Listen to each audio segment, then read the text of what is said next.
Good morning. Final day of the symposium, IWE Online. Delighted to have here today Professor Kumar, Delhi University, and Professor Cyprian Mukherjee, West Bengal State University. Two translators and critics, combining two professions in one.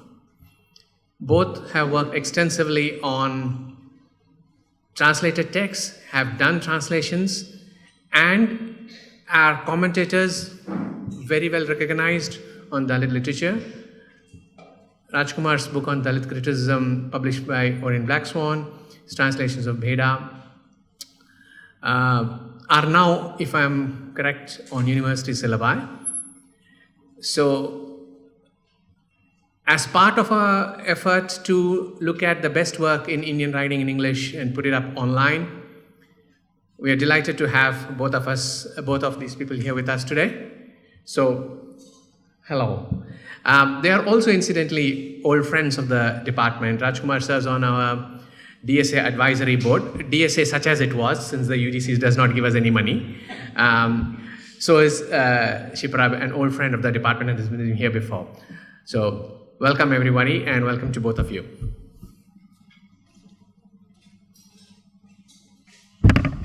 Thank you, sir. Once again, welcome everyone to the final day of the IWE Online Symposium.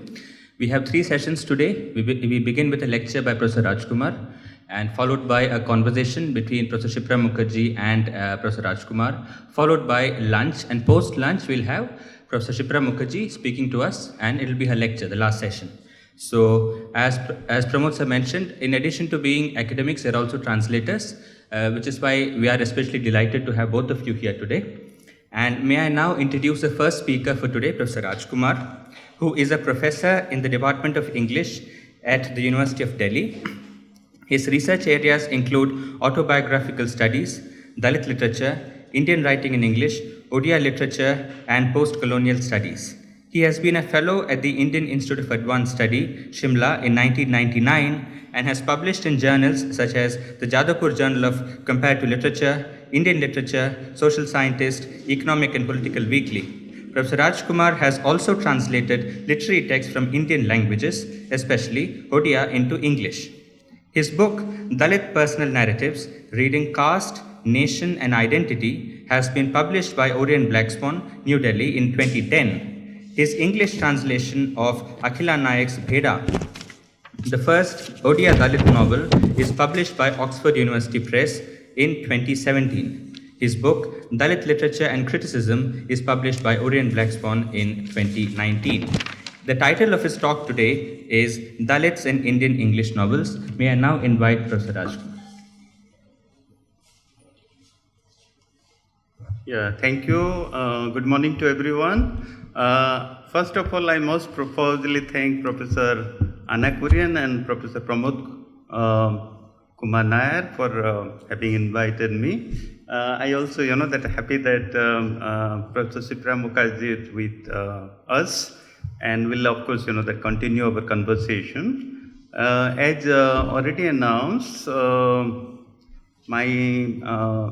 title of my talk today is Dalit in Indian English Novel.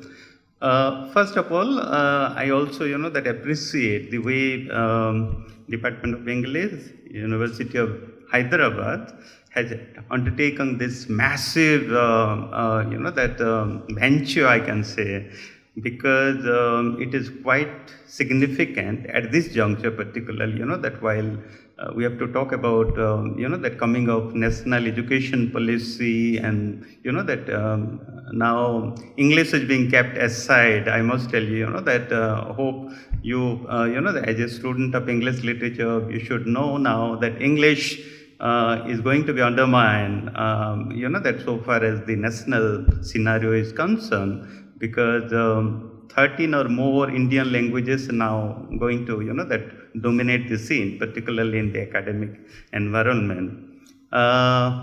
ACC, I must, that tell you, we had a compulsory English undergraduate course called Ability Enhancements Compulsory, that English, that is being now, that discarded. So where English is going. So I must appreciate, that Professor Pramod and Professor Anna having decided to, that archiving this massive work on what is called Indian writing in English. Now, that given a limited time, that what I'll do is half an hour maybe I'll speak about Dalit in Indian English novel. I would like to make a survey here, just to, apprise you about how English was introduced in India way back in 1835. Look at, what happened in India. We have to also know about history. And never before, Indian writers, particularly, we have to also talk about who are the recipient of English language.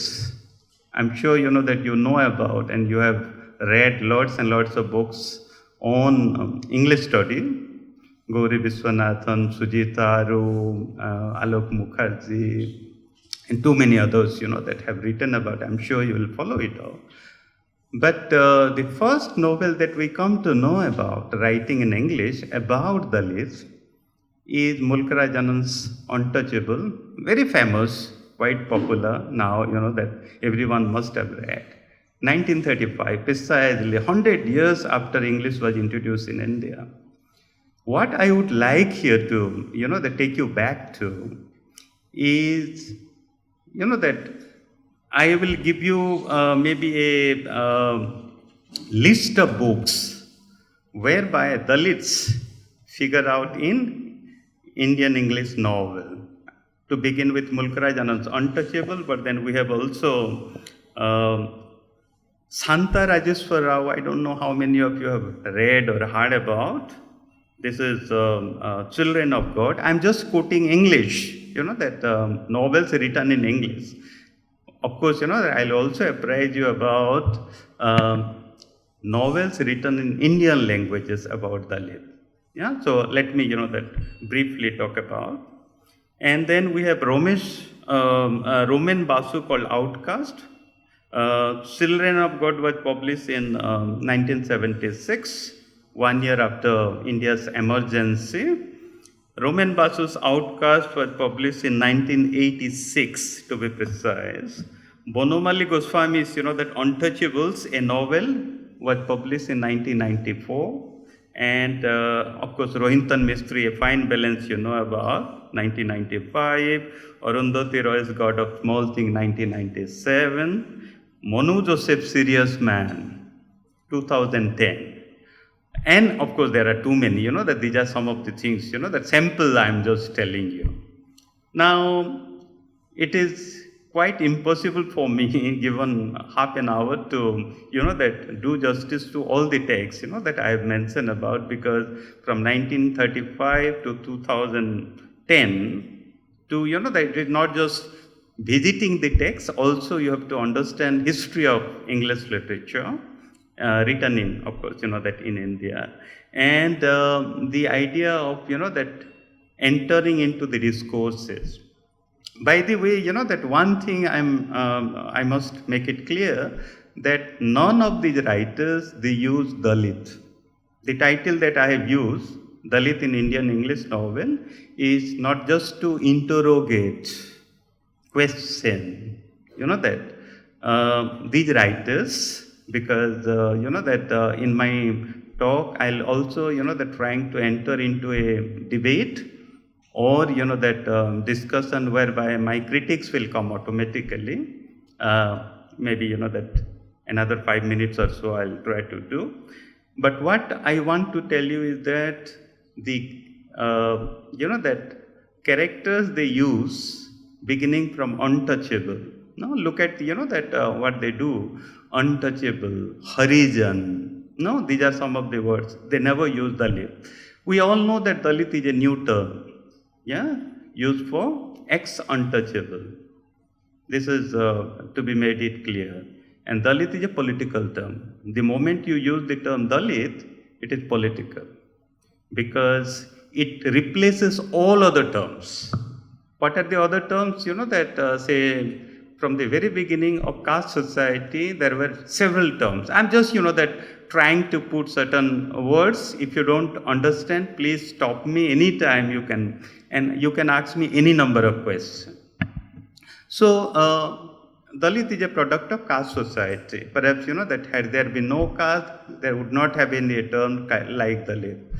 So, from the very beginning, the history of India, if you have to go back to, that may be past, what we come to know about caste system produce a number of people who are called, say, Shudra. The first term is Shudra, and the origination, hope you know about, is in the Rig Veda, 10th Mandala, Purusa Sukta, where that Purusa, P capital, originated, that made origin of 4 different kinds of people, occupational, of course, that so came from mouth came Brahman, from arms came Rajanya, from thigh came Vaishya, and from feet came Shudra. So this is the origination, but this is not caste system. This was called Varna, and Varna in English will be color. But there are confusion now, the caste is not color, not race. Yeah, caste is also not class. These are some of the clarification I must try to tell you. What happened at one point of time, Shudra became Ati Shudra. Look at the term, and every term has its historical meaning and justification, of course, by the upper caste. So from Shudra, Ati Shudra, now we have several other terms, right? So Panchama, for example, Antyaja. If you don't follow me, please, that you have to pardon me. Panchama is the 5th order, who are also called outcast. Antyaja, there is a Sanskrit term. Dvija, hope you have known, that you know about. Dvija is twice born. Yeah? So only 3 upper caste are twice born. The rest are Antyaja. Antyaja, the meaning is end of birth. Once you are born, you will never get birth. Because the upper caste, they have, that once born from their mother's womb, hope you know about, and the second, of course, when they take sacred thread. Yeah, that is called, that the process whereby they are born twice, Dvija. Now, we have also other terms like Rakshasa, yeah, Asura, Sura versus Asura.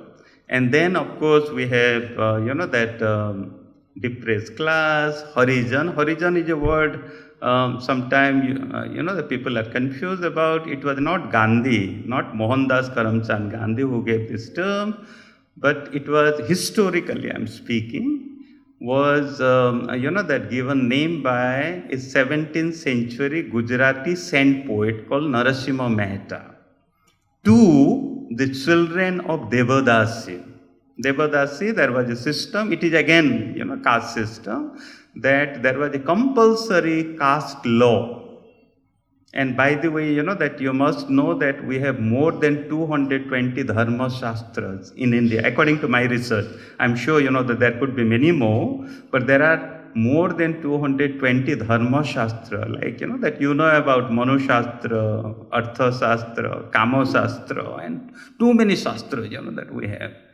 More than 220 dharma shastra, which are law books. Law books to be, that implemented to curb what is called low caste and women of all communities. Yeah?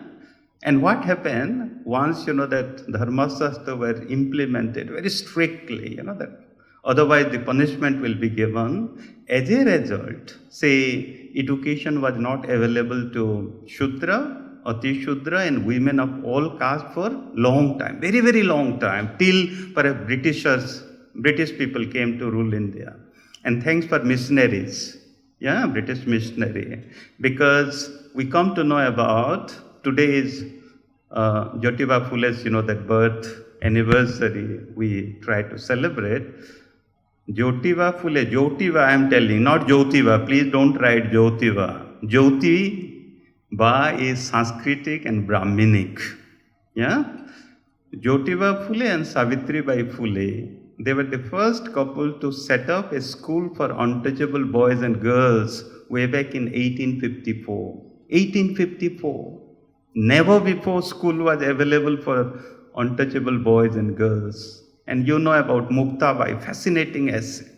Yeah, a 13-year-old girl, Dalit girl, perhaps she is the first Dalit woman to have written an essay, critical essay, which is part of Dalit women's, Dalit, not Dalit, but women's writing in India. Sujitharu and K. Lalita, part 2, volume 2. You will find the essay in translation. And of course, there are different versions of translation. So what I want to tell you is that education was never available to Dalits, low caste and women. Hope you know about the first Indian woman's autobiography is called Amar Jeevan, My Life, got published in 1868. 1868. Yeah, 1868, meaning, that toward the end of mid-19th century. What happened before? The question is, because education was not available. So what I'm just trying to tell you is that people who got educated in English, they started experimenting. You know that? Experimenting is the right word. Perhaps in order to bring what is called social reformation in their writing. And that's why Mulk Raj Anand's 1935 novel was precisely to bring caste issue. Yeah? Now that we have too many Dalit writings, of course Dalit writings are less in English, originally written in English, more in Indian languages. So if time permits, toward the end of my talk, I'll bring some comparative, that picture, how Dalit writings are a counter. I am using the word counter. Like, that Dalit sphere is also called counter public sphere. So Dalit writing is considered to be counter culture. Now, let me tell you, that the whole idea of, that how these writers, that I mentioned about, started writing. But before that, I would like to bring your attention to some of the Indian language writers. Any idea which, do you have any idea about which could be the first Indian novel to depict Dalit life? Any idea anyone knows about from the audience? I'll just stop for a minute and then maybe, any idea? Which is considered to be the first Indian language novel dedicated to the lives of Dalit? No idea? You must have heard about Malapalli. Yeah? Unnava Lakshmi Narayan. He is a Telugu writer. Malapalli is the first Indian novel written way back in 1921, precisely. I'm just giving you exact date, 1921. Of course, that the translation was not available, so while I was doing my MPhil, I could not use it. I just got some references. Yeah, now it is available in English, published by Sahitya Academy. So Malapalli got published way back in 1921. Unnava Lakshmi Narayan was a lawyer by profession. He got, that influenced by Gandhi's call during non-cooperation movement, and that is how he wrote. This is a very epic novel, epical dimension, more than 350 pages. And what you find is the struggle of Mala. That Andhra Pradesh, we know Mala Madigas, that these are the two dominant Dalit communities. Now, after Malapalli, we have Premchand's Rangbhumi. I'm just, giving you some so that you can do future research maybe, that or further research. Rangbhumi by Premchand, 1925. Rangbhumi is, that about not just a Dalit character, but it is a double marginalization, what I say. A Dalit visually challenged person called Surdas. Yeah, this is also epical dimension. We have Shivram Karanth, so Telugu, then Hindi, then now we are going to Kannada. Yeah, Shivram Karanth, Chomana Dudi, Choma's Drum. Choma's Drum got published way back in 1933, before Mulk Raj Anand's Untouchable. Yeah, these are the three Indian novels. whereby Dalit characters are portrayed. And of course, that we have now too many other novels, like if you, that come from 1935, then we have in Odisha, we have Gopinath Mohanty, I'm sure you have heard about, called Harijan. He has written a full-fledged novel which is now available in English translation, Harijan. Another novel that comes to my mind is Sivasankar Pillai. If you go to Kerala, for example, Malayalam, Scavenger's Son. Yeah, Scavenger's Son. These are fascinating. I run an MPhil course, in fact. Yeah, I give the title of my MPhil course as Touchable Tales. Yeah, and we try to make a survey from 1921, Malapalli to Mano Joseph, that 2012. So 100 years of maybe history, not just, that history of India, also literary history, whereby we come to realize that these are, novels people have, of course, written in good faith. Because, say, Mulkraj Anand, by writing about Baka is the main character, hope you know, and I'm sure many of you have read. It is one day event in the life of Baka, 24 hours, but Baka is a scavenger. Yeah, and he's a young man, teenager going to young man, that. So being young, he has lots of hope and aspiration and, the dreams. What are his, the dreams? To be a English, that sahib-like, that wearing dress, including cap, to smoke cigarette, and to have, that jalebi, yeah. And of course, he's a good player who could, that play hockey well. He aspires to get a hockey stick. No, these are some of the aspiration. Now, of course, that towards the end of the novel, Mulkraj Anand tries to bring, that a kind of conclusive, that remark by saying, of course, he gives three different, choices for how to bring an end to the idea of untouchability. Being a progressive writer, hope you know that Mulkraj Anand was a part of the progressive movement in India when 1936, the first progressive writers conference where Premchand read an essay called, in Hindi of course, Sahitya Ka Uddesh. The English translation will be the purpose of literature or the aim of literature, which is now available in English translation. Oxford University Press has brought out all the volumes of Premchand, and you will find it. So the aim of literature, as seen by the progressive writers, is to bring what is called social change. Yeah? Or to bring a kind of revolution, revolution in proper sense of the term, what Dalit writers are now talking about. So, towards the end of the novel, Mulkraj Anand talks about three different personalities which he rejects. He brings Gandhi. By the way, that this book was mostly edited by Gandhi, hope you know about.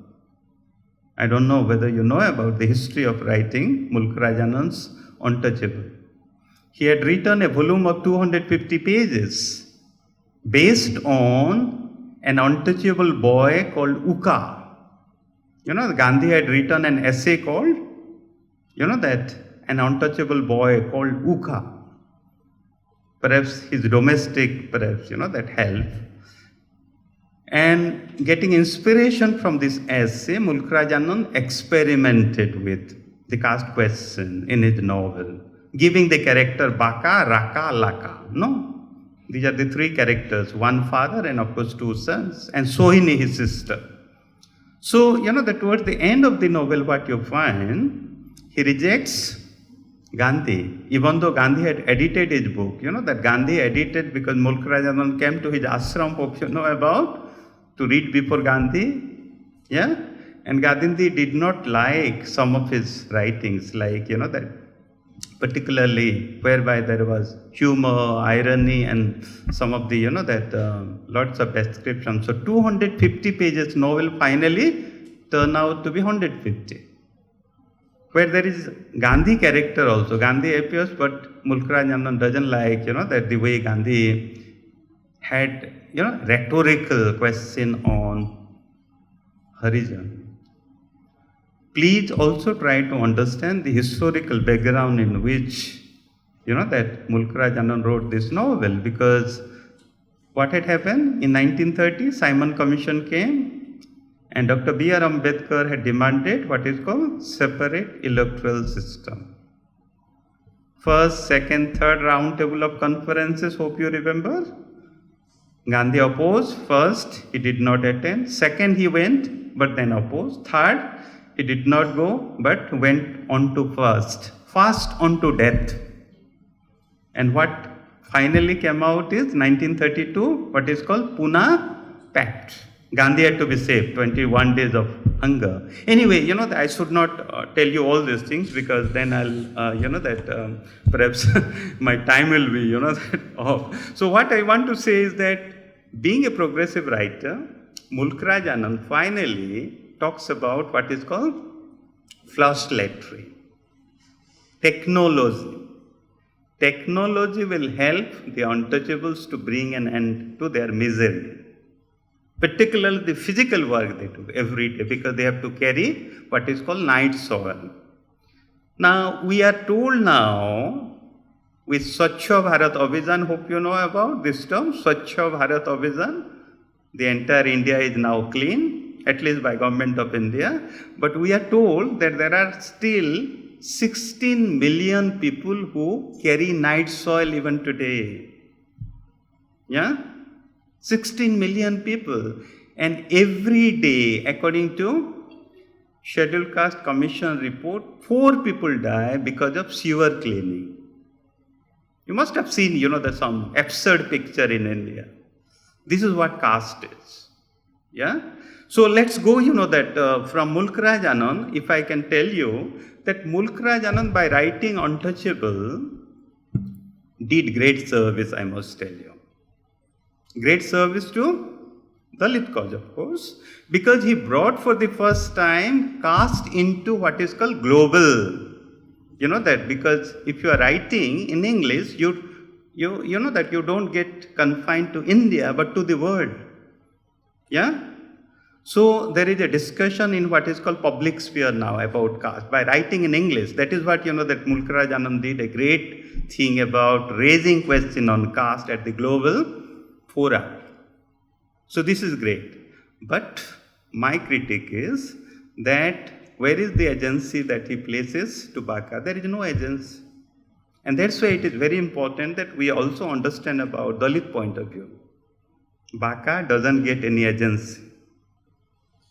Is it? So my conclusion, to the first. Now, many of the novelists, that after Mulkraj Anand, as I said, they carry out the similar kind of, that representation.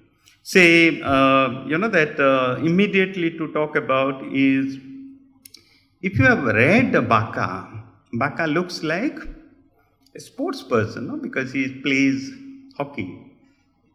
And if you remember, Mulkraj Anand describing about his body as dexterous body, no? His body is dexterous body. The same thing is being, depicted in what is called, say, if I can just, that quote, Arundhati Roy's God of Small Thing. Veluta, you remember? Veluta, he is a carpenter and doing physical work. His body is, it is a romanticized body. Baka and Veluta, if you can write your, that maybe one article you can write about how Dalit body is being, that represented or presented by non-Dalit writers. And this is also equally right about Dalit women characters. Yeah? While Dalit men are what is considered to be a very dexterous body, as I said, that Baka and Veluta's case, several novels I can give you. Yeah? Beginning from Mulkraj Anand, Sohini, if you want to read, Sohini's, that body is being described as over-sexualized body. Anantamurti, you remember, Sanskara? Beli and Chandri, there are 2 Dalit women characters. Over-sexualized body. Chandri is considered to be Sakuntala, that Abhigyanam Sakuntala, you remember? Yeah? Indian classical heroine. Yeah? So, that what I'm talking about, these are being presented in such a way, what I talk about is romanticization by the upper caste writers. Now, if I can just, talk about, say, Santa Rajeshwar Rao's, that novel, Children of God. She does talk about, that temple entry movement. So by 1976, her novel got published. Temple entry, as I told you, historically comes after Pune Pact, 1932. Yeah? After 1932, what Gandhi did, he started 2 or 3 different things. One is called, he retrieved the term Harijan from Narasimha Mehta, as I told you. Yeah? Children of God. Number 2, of course, that he started what is called Harijan Sevak Sangh. A kind of, that program whereby some welfare measures to be undertaken for the, that upliftment of the Dalits. And the third is temple entry. All 3 of them, the 2 of them particularly, Harijan Sevak Sangh and temple entry, were failures, to my understanding. Failures because, number 1, there was no money to undertake programs. How much you can, that sustain with the charity, that Tata, Birla, they can give you some money, but then they will not make you self-sufficient.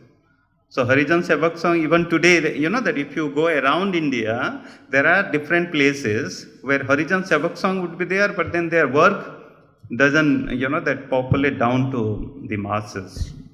The second, of course, is temple entry. Gandhi went on moving from place to place. He also came to Odisha, my place. Yeah? He had a walk, 76 kilometers walk from Bhubaneswar to Puri. When Gandhi was there, of course, that public temples would be open up.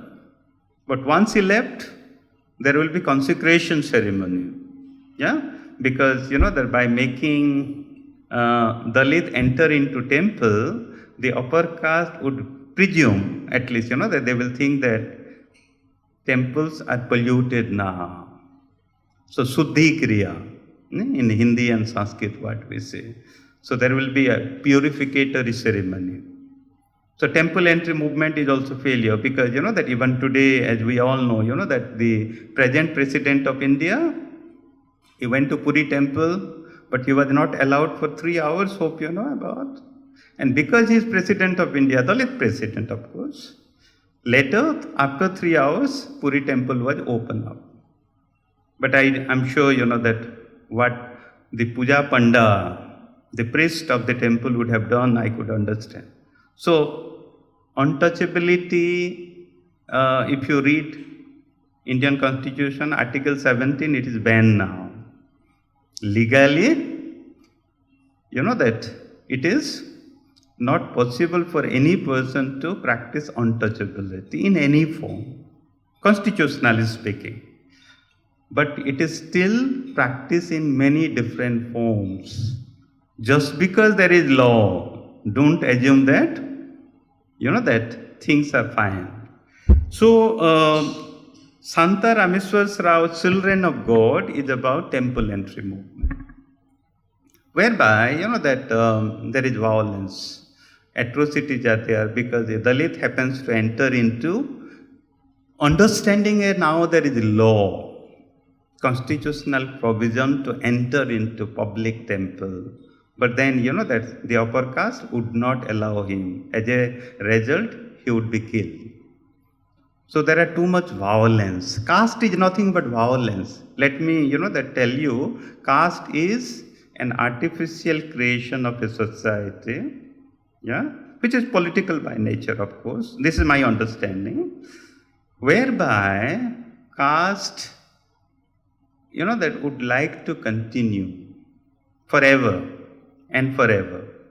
Because way back in 1936, Dr. B.R. Ambedkar wrote one of the finest book called Annihilation of Caste, 1936. After 1936, perhaps that what we find, caste still exists, because if you have read the book, what Ambedkar talks about is caste is nothing but endogamy. Intercaste marriages in India are not possible. Yeah, because in Indian upper caste, they think that blood is sacred. And that's why, that even today in 21st century, maybe, that I'm talking to young, that men and women who may, that think about, that what are we talking about? But caste is reality. India is basically a caste-ridden society, and that's why caste will not disappear. If you have any doubt, read Sunday newspaper matrimonial columns. Yeah? Every Sunday, you have 3 pages of matrimonial column. Every newspaper. I read 2 newspapers every day. Yeah? So I'm aware of about what caste is mean. And most of us, we carry our surname. What is surname? Surname is nothing but caste, because we want to continue our caste. And there is a, that poem by an Odia Dalit poet, Vasudev Sunani, called Prayer If You Read. He says that, that surname is nothing but caste. So, that, I don't know, you have to remind me about time. Because I may go on and on. Yeah? Yeah. No, so that the second program should not be hampered. Yeah, so if we, that continue, for example, Rohinton Mystery, that a fine balance. I'm sure, that people have read it. This is people, they read more as aftermath of emergency, but there are 2 Dalit characters, that look at their, that struggle in life. Dalit who are otherwise scavenger, like, that Mulkraj Anand's Baka, they would like to be tailors by profession, which is a respectable occupation other than caste. No? Tailoring. Nothing to do with the practice of untouchability. Hope you know about. They go all the way to Bombay, today's Mumbai, and then what happened? Yeah, one become crippled, no? Loses legs, 2 of his legs, so that wheelchair bound. The other one becomes, so they become beggars. Yeah? More than, that nearly 600 pages novel, a fine balance, and that's why the title is Fine Balance, hope you know. If you want to justify the title, that Dalit cannot think about any other thing other than, that to be beggars. That is what, that even though Mistry is not an upper caste, that he is a, that Parsi, hope you know about. But Parsi also, that they practice untouchability. I'm sure you have read about Ambedkar.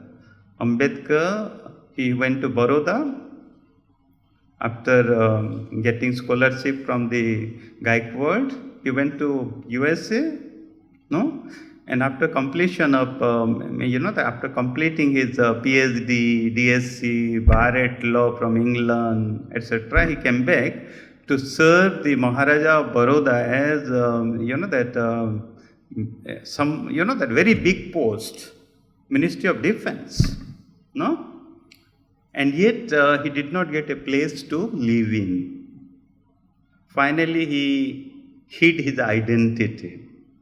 Yeah, he hid his identity because he wanted not to tell everyone that he is a Mahar, a Dalit by caste. And that is how, that he could stay in a Parsi laws. But when people came to know about that he was a Dalit, he was thrown out.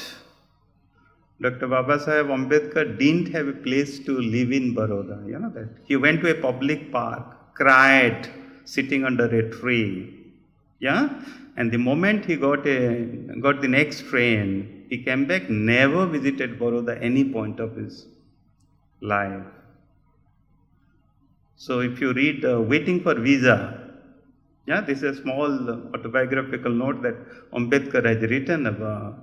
You will find, that. So the Parsi laws I was talking about, that even in Parsi law, caste exists. As we all know that in India, it is not just Hindus, but also Muslims. So we are now using certain terms like Dalit Christian, Dalit Muslim, Dalit Sikh, Dalit, that Buddhist, etc., because caste finally travels every sphere of life, every sphere of religion.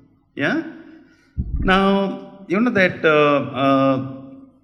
toward the end, maybe, that if I can use this, that last text, Mono Joseph Serious, I don't know how many of you have read. This was published in 2010 and was part of what is called Hindu Prize. Hindu every year invites competition, and it got nominated as, best fiction awarded by Hindu newspaper, 2010. Yeah, 2010 is 21st century, hope you know. Your time. I belong to different time, another generation maybe. Yeah? So, Mano Joseph writes about how the science institution in India, science institution by the way, yeah, because we have different institutions. Say, in educational institution, we understand that we have now reservation. Thanks for Dr. B.R. Ambedkar that, that we have reservation for scheduled caste, scheduled tribe, OBC, etc. So, otherwise education was not available, no?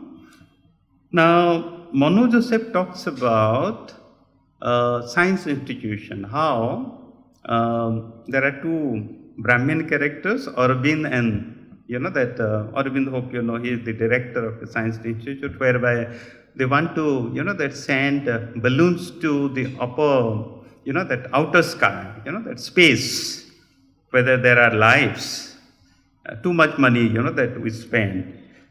But the PA to the director is a Dalit, and he is being described as someone who is, again, that in his mind there is always the idea of sex.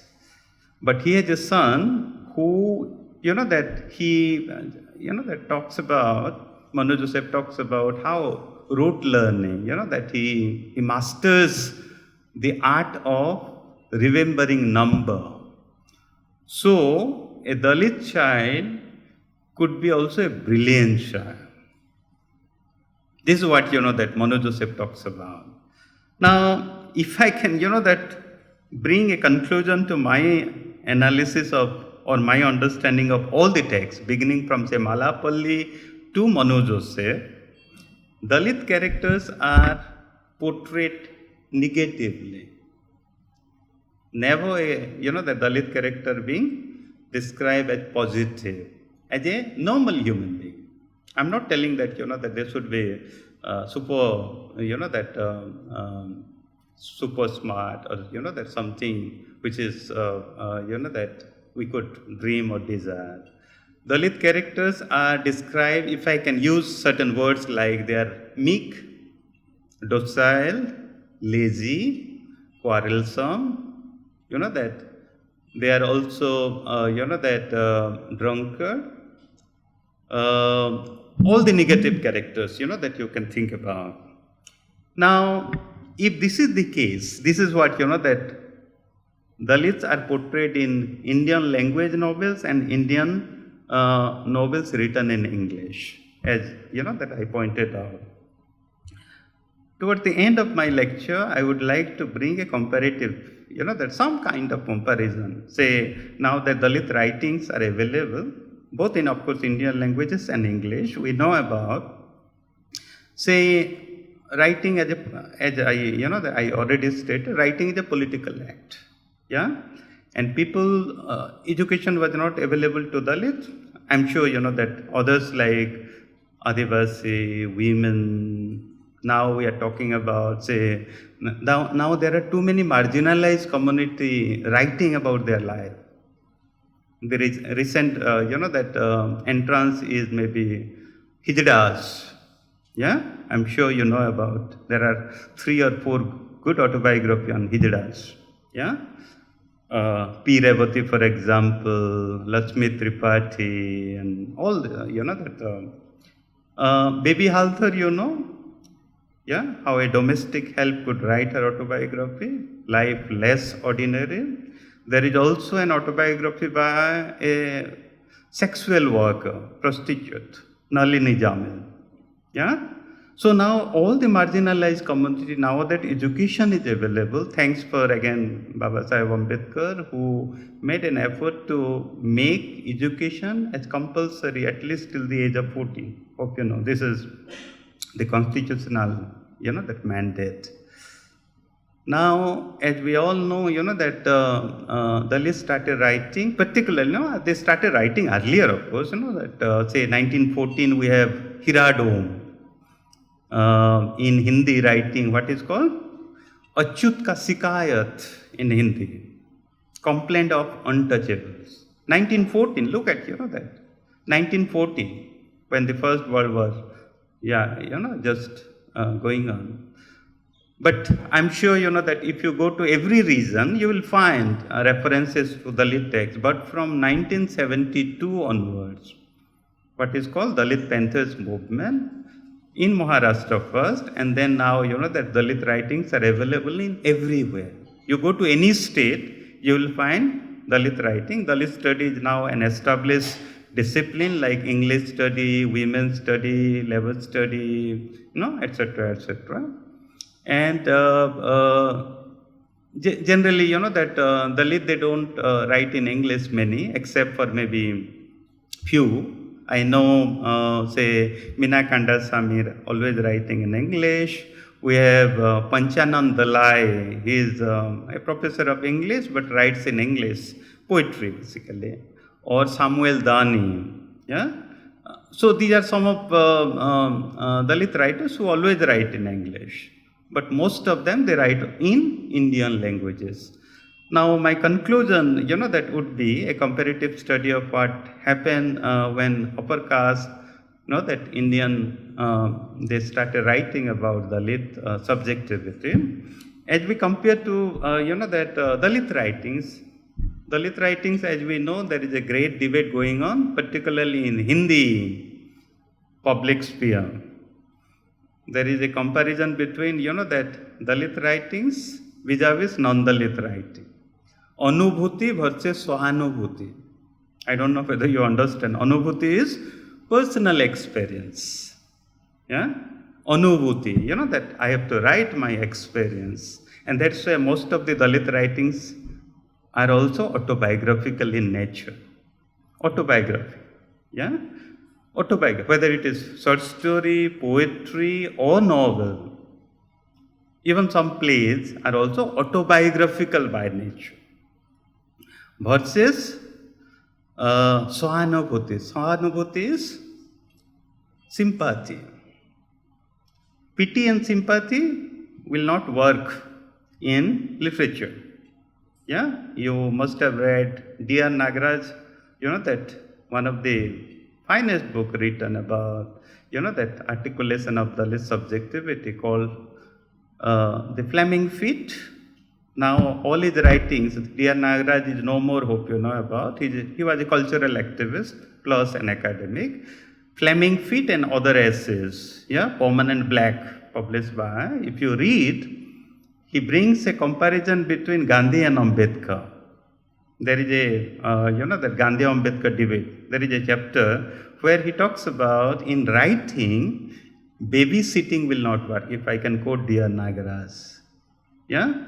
There must be a difference between mother and, that someone who helps the child to grow. Babysitting, that is what. So, this is what, that's Anubhuti and Sahanubhuti is. Dalit, they don't need pity and sympathy, by the way. Yeah?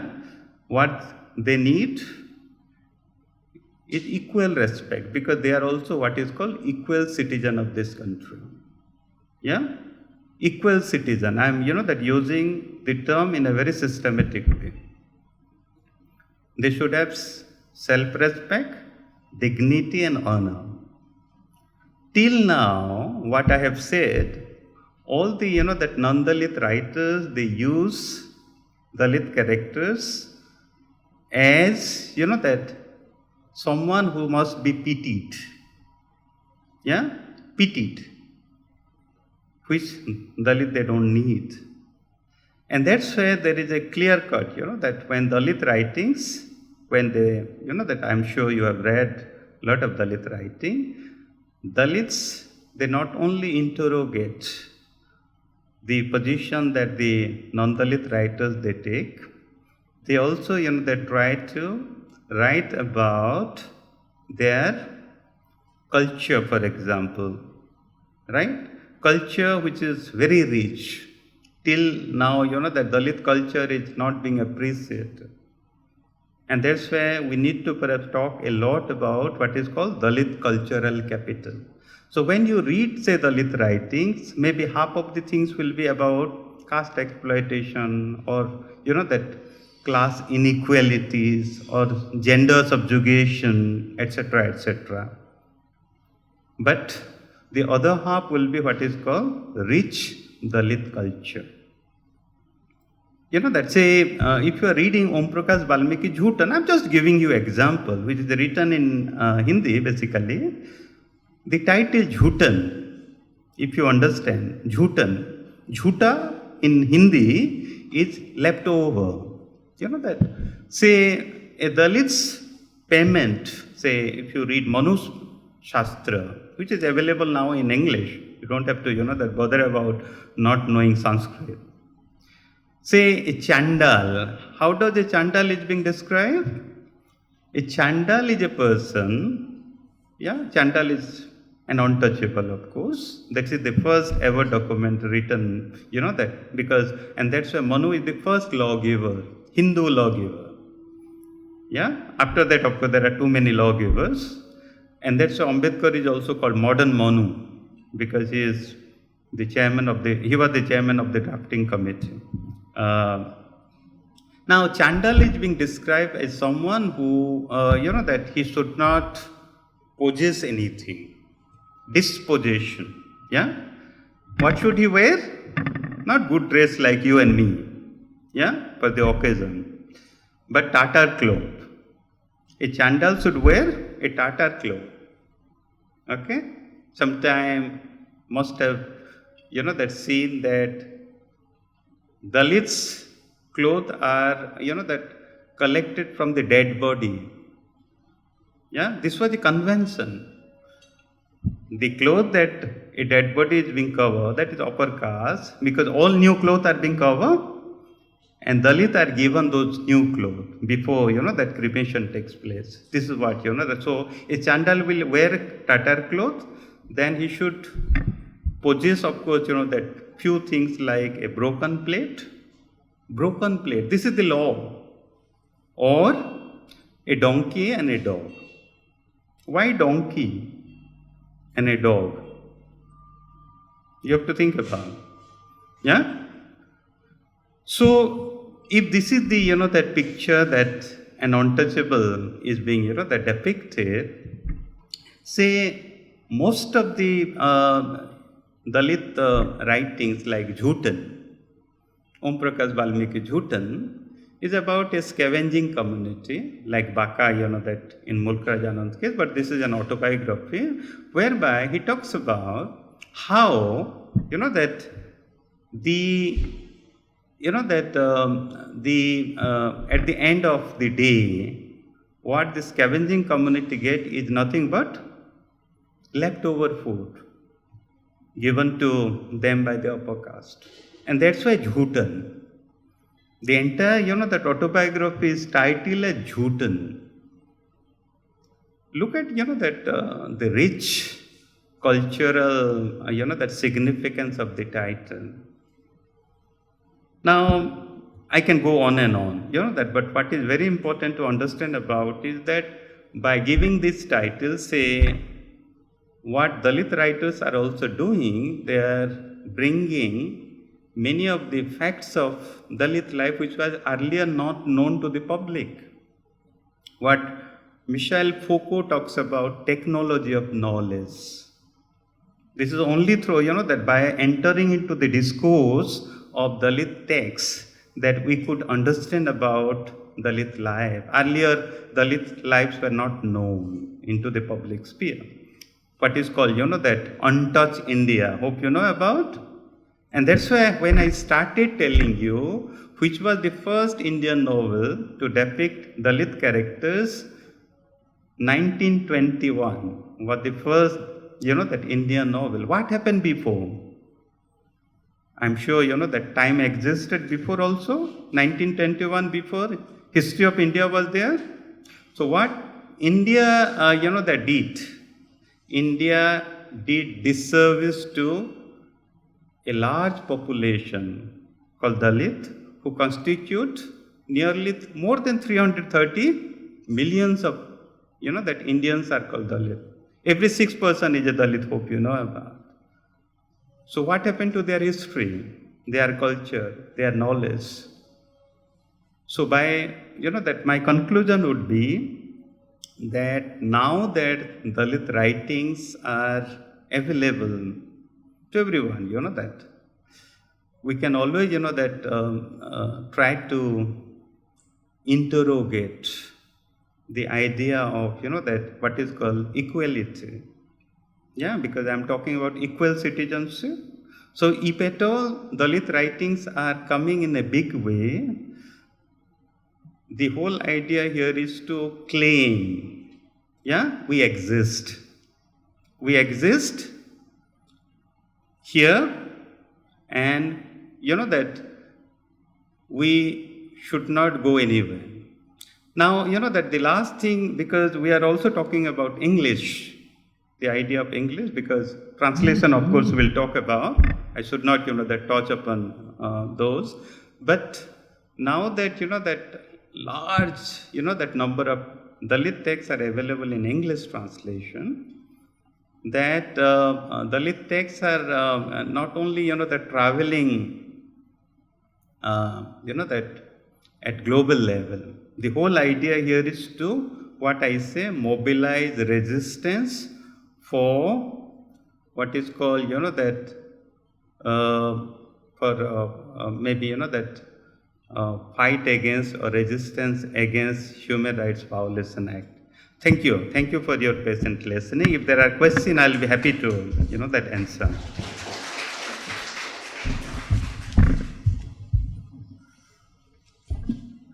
Thank you, sir.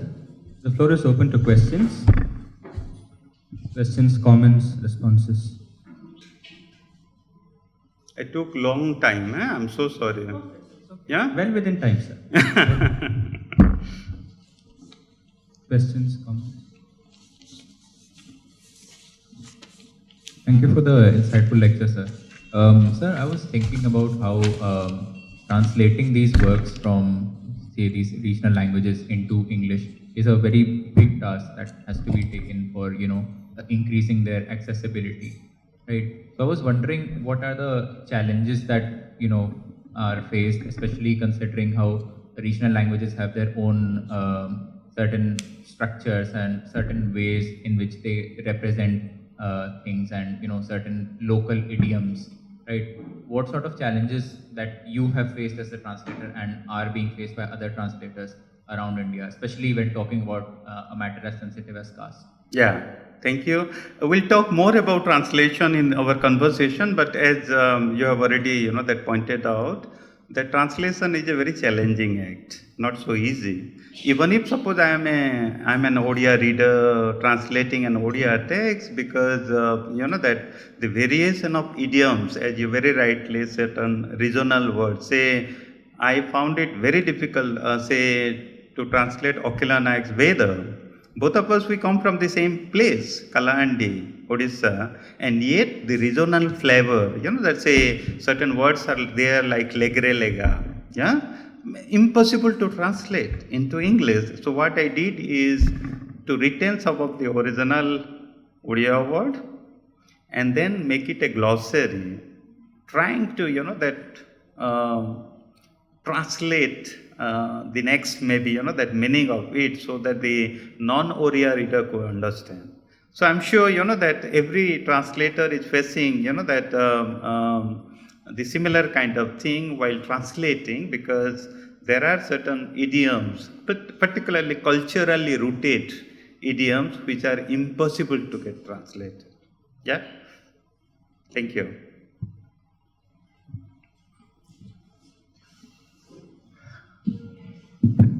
So thank you for your wonderful lecture. Thank you. I was wondering, at least in Kerala where I am from, what is very unfortunate is that even among the queer community, there is caste segregation. There are different WhatsApp groups for queer people from different castes. Conversely, in the Dalit community, if one person comes out as queer, the response will not always be favorable. Indeed, I suspect it will be seldom so. So the challenge being that neither of these topics, be it caste or sexual orientation, are brought up very often in our formal education classrooms. How else can we address this? How else can we spread awareness of both Ambedkar's intentions as well as the necessity of sticking together for justice? Yeah. Thank you. You are very right that there are differences at different sphere of life. That not just say just because we are studying together, or we are teachers coming to maybe educational institution. Education will the education should have given us ample, perhaps that orientation and scope to come together to fight against all kinds of that inequality, be it that caste, class, ethnicity, gender, say religious identity, regional identity. But that education is just we always try to be revolutionary. That particularly in a situation like that a conference and seminar. No, we are a big revolutionary. We that bring lots of ideas in also classroom. Say if I am a teacher, I become revolutionary in my class. Fantastic ideas. But the question is how these ideas are to be that put into action. What Paulo Freire in his famous classical book called Pedagogy of the Oppressed talks about praxis. Practice, no? And that's why Dr. B.R. Ambedkar at one point of time talks about philosophers have come and gone. Philosophers have come and gone, but the challenge is how to change the world. The challenge is how to change the world. So at practical level, that there are differences. We know that, that we are different human beings. Not just, that in terms of caste, also class, religion, gender, but how to bring that these differences so that finally we respect each other. Pluralities and diversity, these are the two things that we should always keep in mind. That is what the Dalit writers are talking about. Thank you.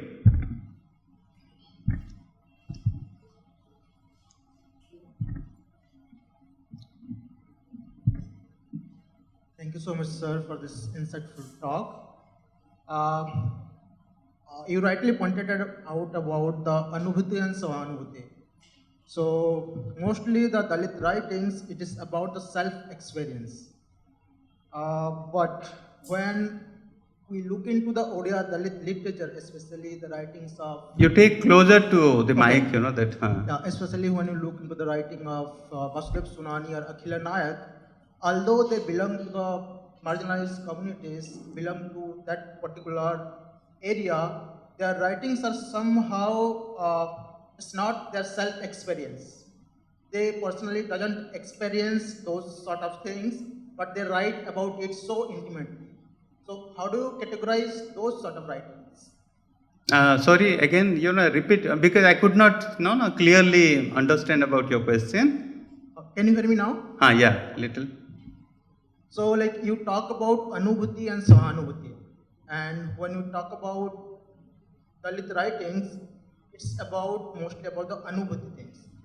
It's about the self-experience. Yeah. But I find quite problematic while reading Vasudev Sunani's writing and Akhila Nayak's, because although they, they write about the caste atrocities and all those sort of things, they doesn't really experience those violence or that atrocities. So how do you categorize those sort of writing? Okay. Yeah. If you want to know the difference between say differences in Akhila Nayak's writing and Vasudev's writing, they happen to come from similar area. Both of them, Kalandi, Nwapada. That. But also the background in which that one is meaning Akhila Nayak is no more, but he was a student of Odia literature, so he knows about the that genre, forms, literary form, literary criticism. Whereas Vasudev Sunani, that is a that animal doctor, that veterinary by profession. So in their that approach to life, maybe that there are differences. So far, that the forms are concerned, Akhila Nayak is more nuanced, understanding literary criticism. So the language that he writes is precise, that, for example, reading Veda, you will understand that he should have written more about, 88 pages. Whereas Vasudev is descriptive, because he is not a student of literature. He also doesn't read much. By the way, that I should tell the audience. So there are problems, that, and also approaches are different. And I'm sure, that even though they belong to the victim of caste order, they try to write caste issue differently. Yeah. We have time for one last question. One last question.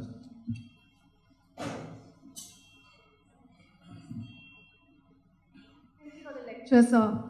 My question was about pedagogy, about bringing a Dalit text in English or in translation to the class, which is an already charged space, especially in university spaces like central universities, post 2016 or post the Mandal Commission.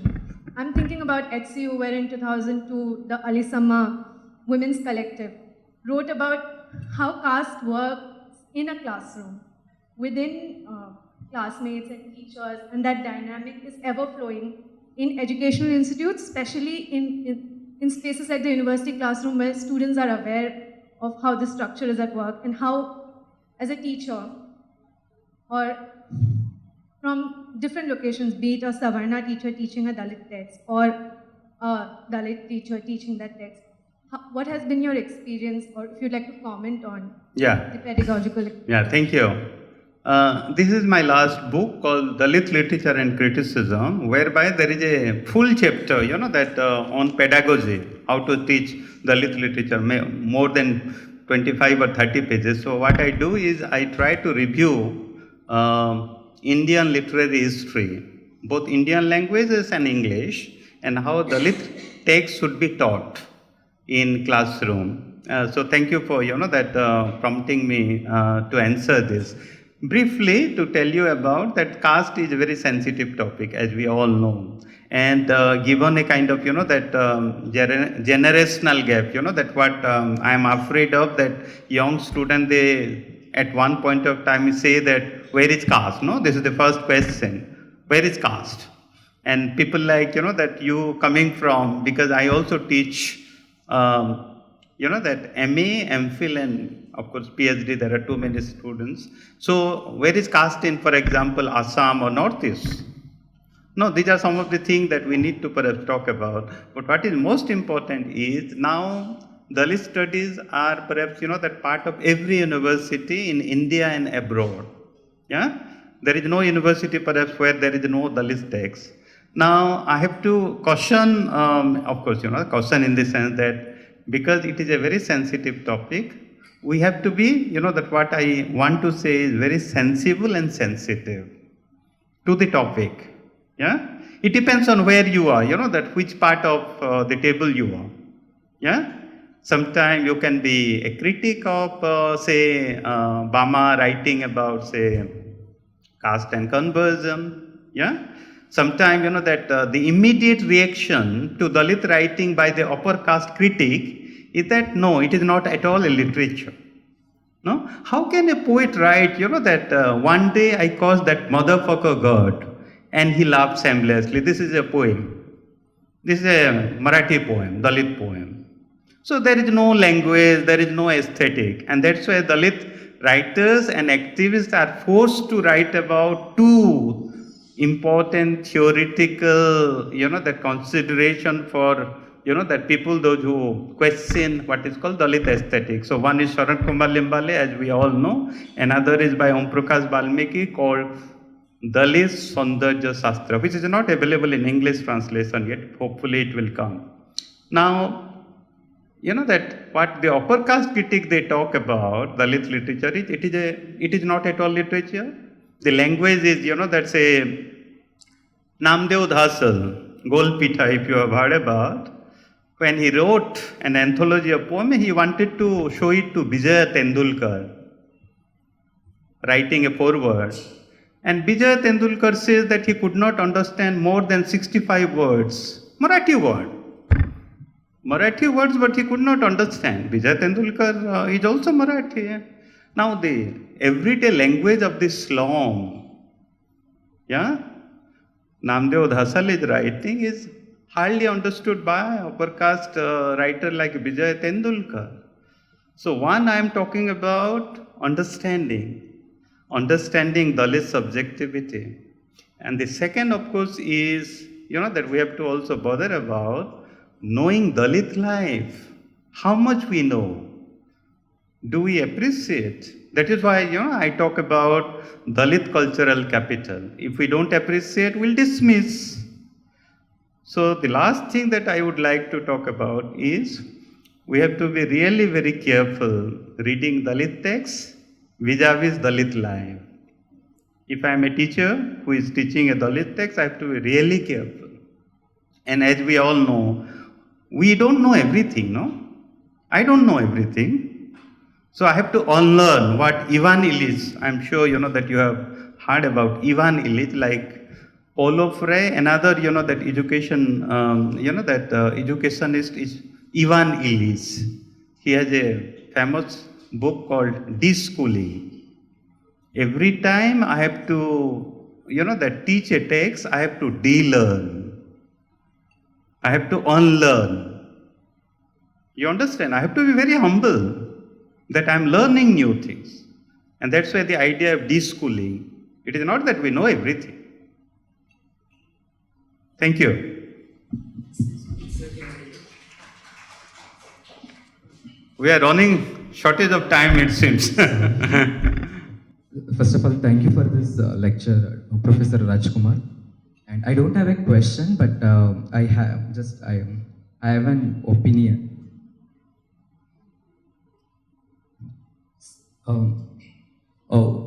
When it comes to Dalit literature, I personally feel that issues related to Dalit should not be restricted to only representation or writing in fiction or non-fiction, and we should also think beyond this. As you know, Dalit literature is not just a literature like other Savarna literature; it's a movement. And second thing is, what I want to say is, be it Dalits or non-Dalits, who are capable enough to do something for the community, especially for this Dalit community, they have to pay back to this community by doing anything. Even little help also will do. Why? Because in academia, I'm really unhappy with the way we study literature or the way we teach literature in literature classroom. we come, we discuss, we debate, we have question and answer session, and next things won't change because Dalits. This community needs not only just kind of intellectual discussion and debate, rather than some kind of be it material support, like be it economic and educational and other things should be provided to this community. Yes. And Dalits and non-Dalits who have genuine concern towards this community Right. should pay back the community. Right. And knowledge for knowledge sake should not happen. This is my Right. personal opinion. Yeah. I fully, that this is a literary, debate and discussion. That's why, I'm very sure, that we know about the need economy, that say Jignesh Mewani, that's why claiming that 5 acres of land should be given to every Dalit family. So livelihood is very important. We all understand about that. So that's why I said that it is not just caste representation, also class, religion, and several other things. Thank you. Thank you, sir.